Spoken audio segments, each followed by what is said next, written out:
The team also completed a major loot refresh, with the devs updating the UGF and distribution centers to give greater future control and bring them up to par with the current design. This is something missions and level design will continue to update each time they use older locations.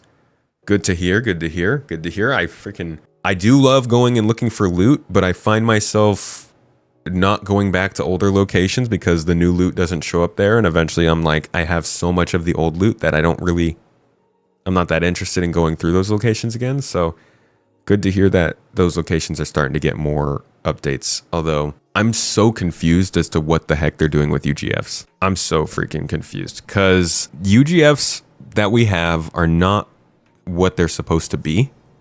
Like they actively said that they wanted to supersede them because they did not meet the goals of what they wanted to do for the gameplay.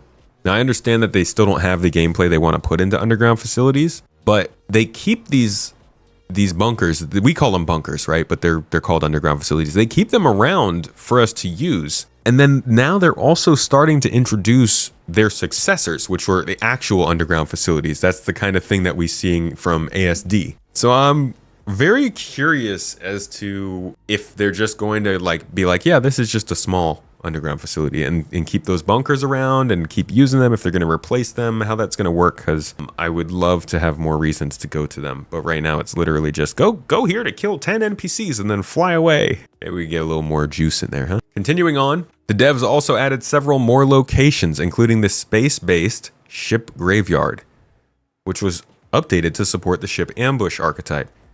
Additional ship graveyards and UGFs were added to generate more missions, supporting the increased player cap and new players. Again, they say UGFs here, and I'm stuck wondering, do they just mean bunkers? Or is CIG adding in UGFs like what they said UGFs are, and we just haven't known or acknowledged it yet? Like, has anybody confirmed what this stuff means? I want to show you guys what UGFs are. I know we've gone over this several times, and it can be annoying for the folks who come by here and are the absolute best and come and watch and hang out and talk about all the absolute best things in the world with us every single week. But I'm going over this one more time because I do need people to understand what they're doing with UGFs and why it's confusing. Facilities. Now, the problem was we made these originally for the CitizenCon presentation demo, and the time we had wasn't enough to kind of take the location where we wanted it to be. Now, that was CitizenCon 2018. If you guys remember that, that's when they did the Valkyrie and the Tumbril and the whole Clovis Darnley mission, and then you go and drop down and going down into the bunker.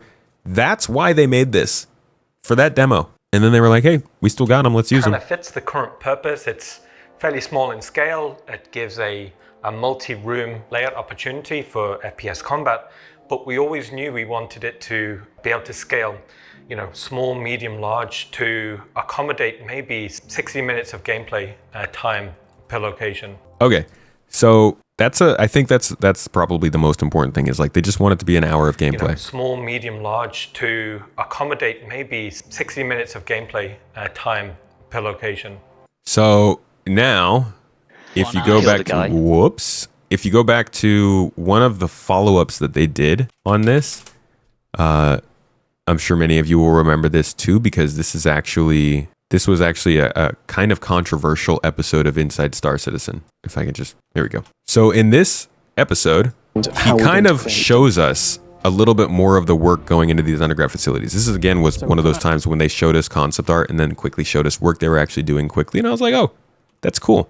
And then it didn't really go very far, but you can see that he's showing us like a lot of the progress and things that have to be done to make these underground facilities happen in terms of the planning and breaking out the tasks. And so some of these shots showed us timelines. And we put in all of those and how big or small the thing is. Total time, right? So using this kind of grid, we can call out, well, there's one room that's got a retheme, there's 2 rooms which are medium and large that need to be done, and this calculates how much time is required. So you can look at it from room type, you can do the time that way, or you can look at how many medium rooms it will take. We can do it that way as well. This calculates it all, puts into a lovely little table, and then we can also call out how many artists there are, how many designs.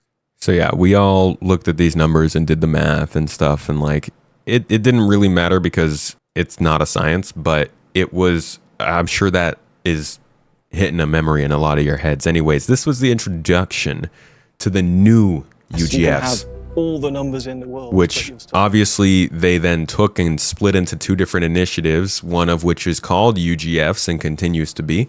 The other which, though, has been deemed as distribution centers, which were introduced at CitizenCon the next year and have been in the game since then. So we have 3 different types of facilities now. We have underground facilities, as they introduced in the videos we just looked at, which have been introduced in this sort of narrative, but I'm sure are going to be used for other types of missions and contracts. These act as great dungeons, places that you can go down and discover and explore and visit. And you can actually see in this very trailer, somewhere in this trailer, you can actually see the elevator that they show us in the underground facility, which takes you down.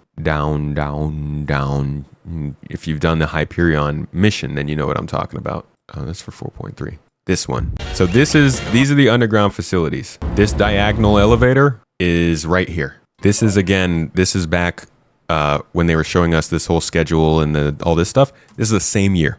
So this is 2022. Before we got distribution centers, before they split it up, when they were still talking about UGFs as underground facilities that they were going to use to replace these small things that they made for the 2018 CitizenCon demo, they had this idea of these elevators So away that we you go in and they just take in you every down other rooms.